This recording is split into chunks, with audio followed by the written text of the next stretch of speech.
Well met, lords and ladies, Jacob Bonner speaking, and a windy welcome to this week's Walking Wednesday. I have returned once again to Crawley. You know, it's been a week and I've almost not been at home, as was what I said happened last week. And here we are. But yeah, if you're wondering where on earth I've been, then you clearly weren't listening last week, were you? No, I'm kidding. I was in Exeter recently. It was like for a...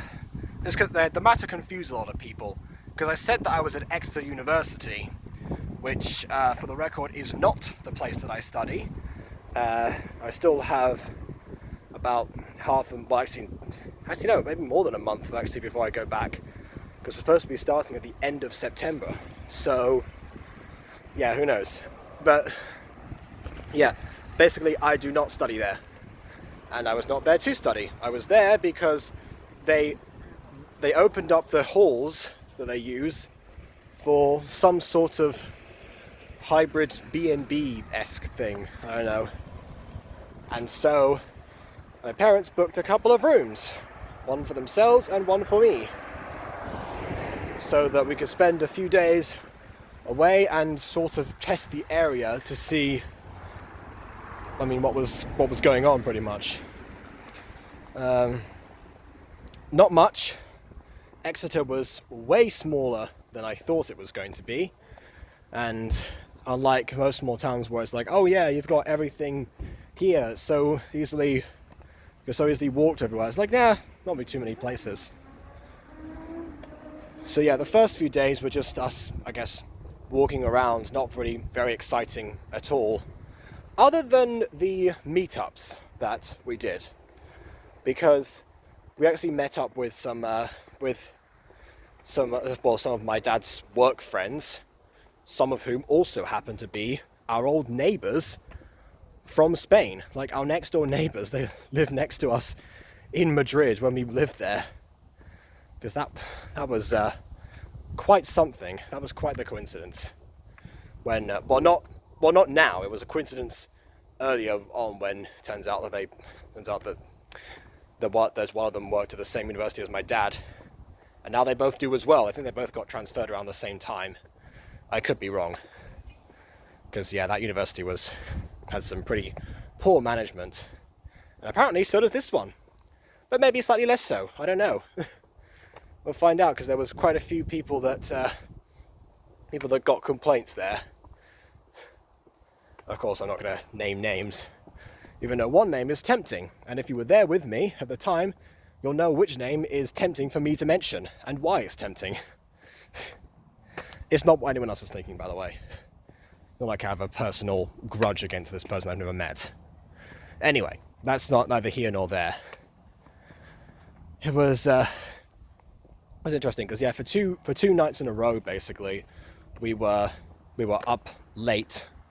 Or at least late by everyone else's standards, not by mine.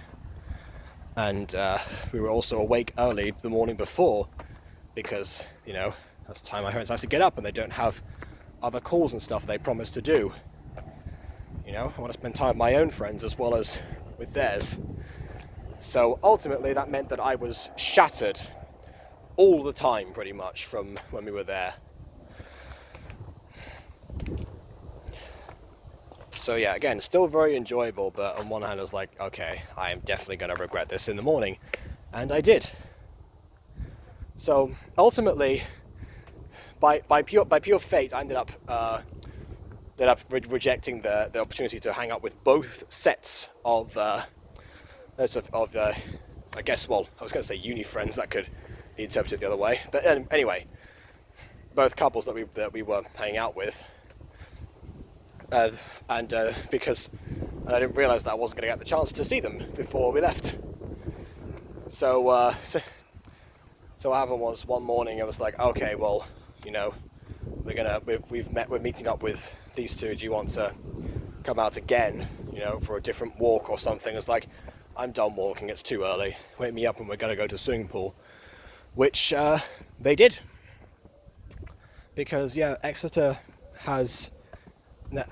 University has a heated swimming pool that you can go to, and that's good except for the fact that it was actually kind of boring. Because the thing is with swimming pools, with me, is that yeah, it's fun to swim in them, but not when all you're allowed to do is lanes, basically. And of course, you have to try and keep away with everyone that's also in the pool with you. There's rules about where you can stop and rest and how long you can stop and rest for. A bunch of other stuff like that. So we were just basically going up and down, up and down, up and down. Which, I don't know, for someone like my aunt is actually quite entertaining, because she's definitely a lanes person. My aunt wasn't there, by the way, I'm just using her as an example. But for my parents and I, it eventually either became tiresome, boring, or both. So yeah, I was there trying to spice up whatever I could, you know. A challenge one time when I went to use only my legs. One time I used only my arms. You know, trying to do backstroke which no one else was doing. It's just a bunch of, it just didn't work. I mean, I don't know. We booked for I think half an hour and we spent 15 minutes in there or something. Not what we expected at all. Although speaking of the unexpected, actually, and this is what I'm likely to have put in the title already.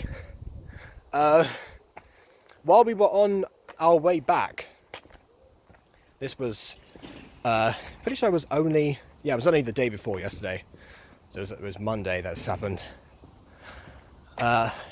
So while we were on our way back, we came across a couple of adverts. One of which was for The Play That Goes Wrong, which, if you haven't heard of that one, it's, well, on one hand, it's exactly what it sounds like, you know, but it's it's basically a murder mystery play. It's like Murder at Havisham Manor or something. I remember the name now. I forgot what the name was of the actual play within a play they were doing. But yeah, of course, you know, there's stuff like, of course, the set falls down. People mess up some lines and stuff, and they have to go around in loops and stuff like that. Basically, almost every joke you could possibly think of a play that goes wrong, but the actors take it completely seriously all the time. Well, except for one of them, which was part of the joke. Again, there's a lot to talk about. But yeah, the thing is that the reason I know all of this is now because it turns out that that Monday night, which was the night I saw the advert, was opening night. So yeah, there was actually a piece of live theatre that I could go and watch. And so my parents had promised that they would do one last meet-up at one of the couple's houses, so yeah, and I'd already backed out by that point because I knew that I had a stream. But in terms of priorities, I had friend's house on here, stream definitely here, which is what I was going to do. I give myself plenty of time to prepare for that and eat some food, and then live theatre's all the way up there. Because I wanted to jump on whatever opportunity I could to go and once again see a live piece of theatre. Because I was worried for that. Like, obviously, there's a huge push for cinemas now, you know. The cinemas have indeed opened up, and, you know, people were worried about the future if every film was going to come out on a streaming service from now on, and you're not going to get that experience of going to see something with people, you know. Probably there was probably an unspoken concern about the classic date formula going on, but yeah, it was a whole thing, you know. What would parents do, for example, if you can't give your kids money to go to the pictures as a reward for good behaviour? That's not really done anymore since the internet, but you know what I mean. So yeah, I knew all along that there was going to be a huge, when people realised, oh, this is what this might look if we don't do something, we're going to go back to the theatre, not theatre, the cinema. But with stage productions, it's very different. because they were very much already on the decline for decades now, pretty much. I mean, honestly, the only people I think around my age, or even my parents' age actually, that go to the theatre are the ones that are actors themselves. So it's like what should be really open is becoming, and as I complained about being too exclusive, has in itself become exclusive in a different way. The exception would probably be like musicals. Like over here, the West End was always as popular as ever, and I imagine that in the US the equivalent would be Broadway, obviously. I can picture those ones as being pretty much safe from this. But for local theatres, university theatres, youth theatres, I really didn't know if anyone was going to come back. Well, with youth theatres, it's mostly that people's parents show up for the plays, and they're very low scale. But not all of them. I was at a youth theatre for some time, and actually, there was,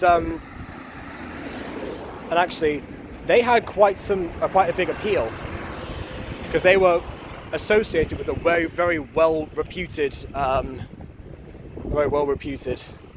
venue, basically. That's seen quite a lot of history and quite a lot of people with pretty prolific careers coming out of them and such. So again, the exception. I remember we had quite a few newspaper reviews of our youth theatre productions in that place. So yeah, it just depends. It depends. But yeah, again, my biggest concern was that, arguably it still is, there was always notions about, young people don't go to the theatre anymore and everything. And my parents often joked that there's nowhere that they lower the average age more so than the theatre, basically. I'm glad to say that was not the case this time. Well, A, because they weren't there, but B, because there were quite a few actual kids that were going to see The Play That Goes Wrong. I'd argue that's one of the most easily accessible plays for them, even though it ended up having quite a few choice words sometimes, but not too many. Just enough to definitely go over the PG rating in a film, for example. Possibly to PG-13.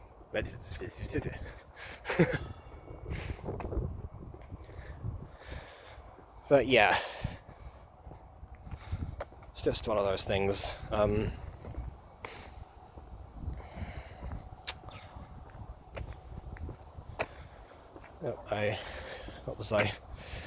I blanked there. Oh yeah. So yeah, I did end up going there. I was desperate to eat, so right before I went in, I just ordered the first piece of food I saw, which is a salted caramel brownie and such, and I had a hot chocolate. I was just like chomping that down. Then my dad, who promised to be back in 15 minutes before the play started, which was in half an hour, came back with a bag full of other food, which I didn't eat while I was in there because, I kind of figured that The Play That Goes Wrong would have a bit of call and response. It did. And so eventually I made the right decision by waiting, and then the interval I just chomped a bunch of stuff down. I of course bought some ice cream too, because interval ice cream is a tradition in the theatre. So yeah, that's what I did. In fact, I was immediately proven right about the call and response thing, because there were people dressed as stagehands who were obviously part of the production as well, that came out immediately and said, "Oh, is there missing a dog? Is there a dog in the audience?" Of course, there's no dog, but part of it was, getting people to call out, "Winston! Winston!" That kind of thing. So, of course, I was the first by a bit of a margin to start calling out, or at least properly. Of course, there's a few unsure people all the time going, "Winston, Winston," it's like, are we supposed to be doing this? Is this part of it? Are you meant to respond? Yes, you are. And then afterwards, they also asked if anyone could actually do any barking.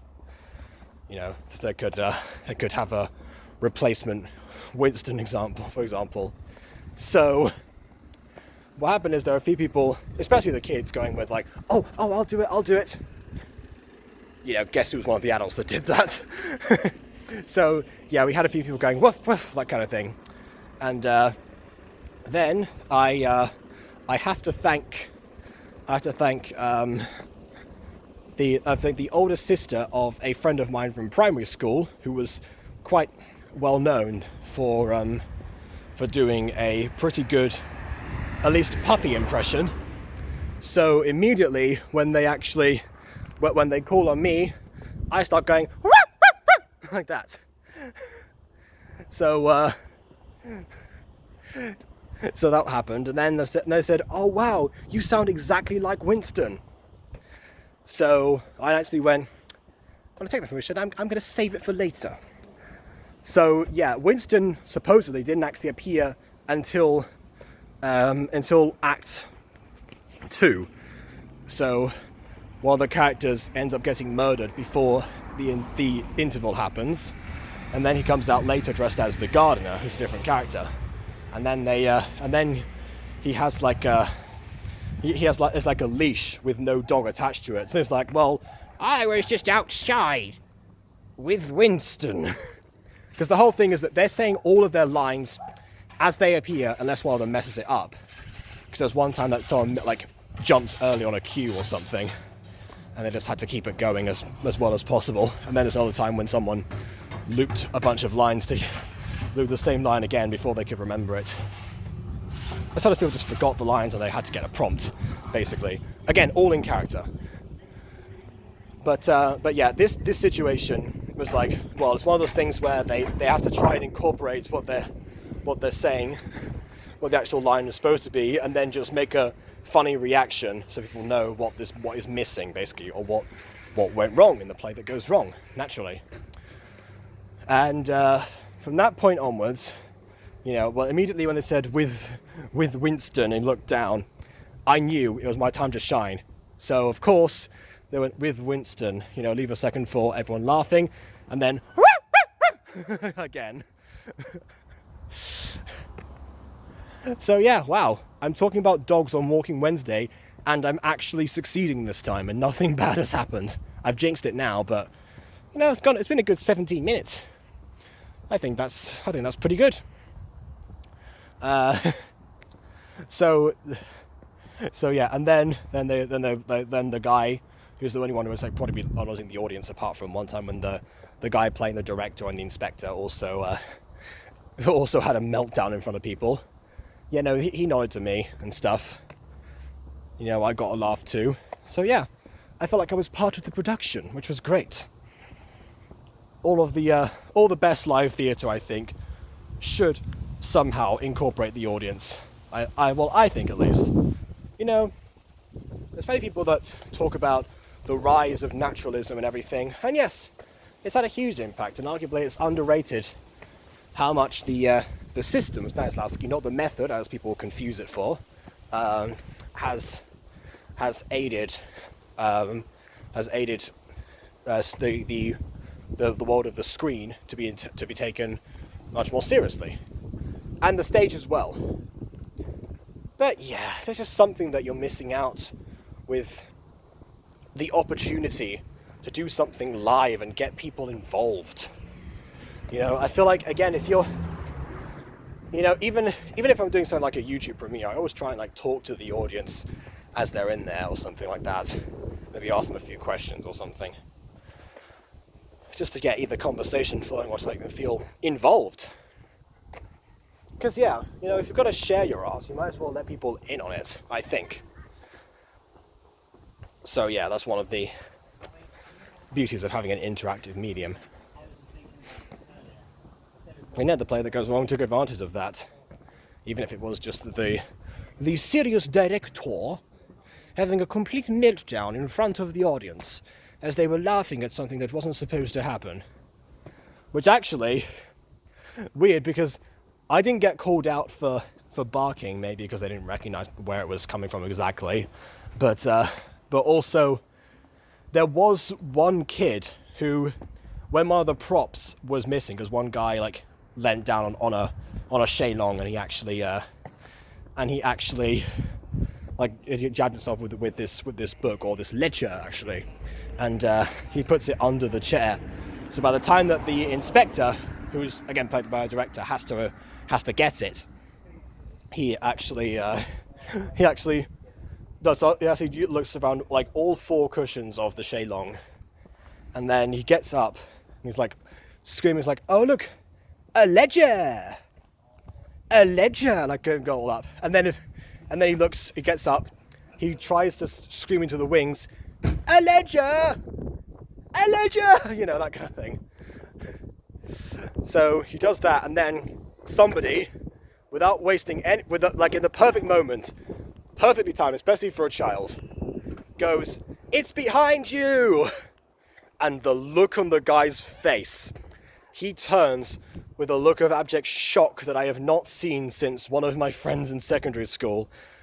And he just goes like, "Who was that?"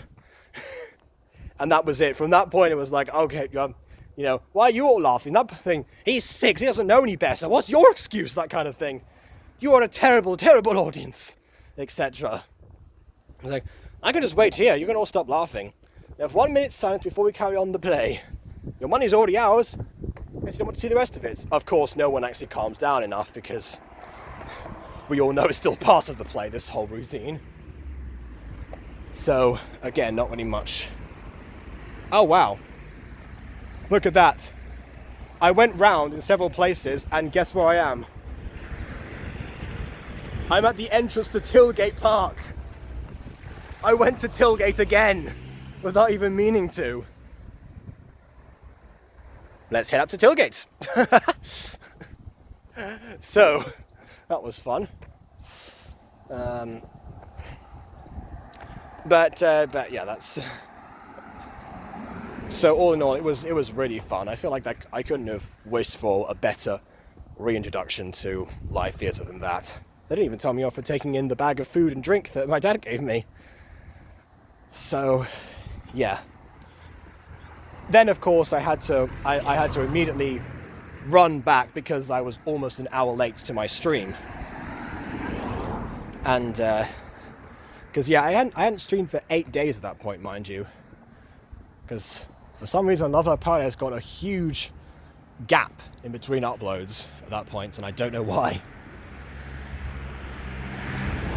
So yeah, everyone returned, and there I was. You know, well, I say everyone returned, I returned. Some people have probably already gone to bed and not realised that I had a stream on that day, because I didn't really prepare it or market it when a time when anyone was available. Because it's weird, because some people are available way later and some people are available way earlier. It's always hard to gauge this kind of thing.